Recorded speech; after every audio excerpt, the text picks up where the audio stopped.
You seem so very confident, so powerful, elegant even, on Hunger Games, of course, very powerful. On my favorite Game of Thrones, you know, you are a powerful woman. One queen to another. Yes, Yeah. sister. Yes, sister. But I heard you had an awkward teen moment. It wasn't always as smooth for you as it seems. Yeah, I mean, I was just one of those kids, and it's unfortunately quite a common thing. You know, I was bullied very badly at school.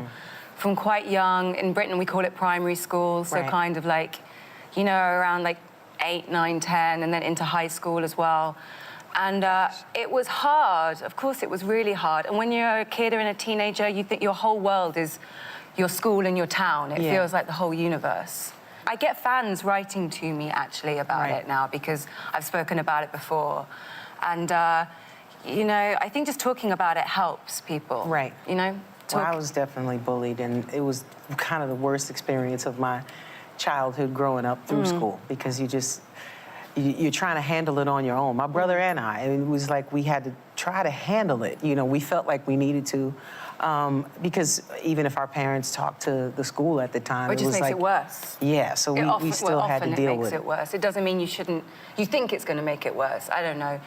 But it's something you have to go through personally. It made me the type of person, because my father taught us how to fight really well at a young age, but then told us not to use this to harm people. So it was like, well, I know how to kill this boy, but you told me not to kill him.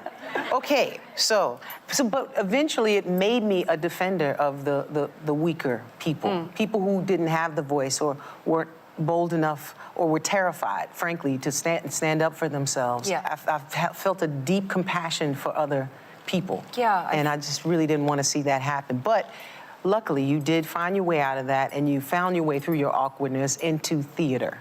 That became your escape, right? I'd say, I mean, maybe it's probably the same with you and performing, with singing and rapping. It's like, I found that this whole world existed where all the black sheep, the mavericks, the oddballs, that circus family, the people, you know, come together, and then you finally find your creative voice and your niche in the world. Right. And that's when I really then started to find ironically, like by playing other people, I found myself.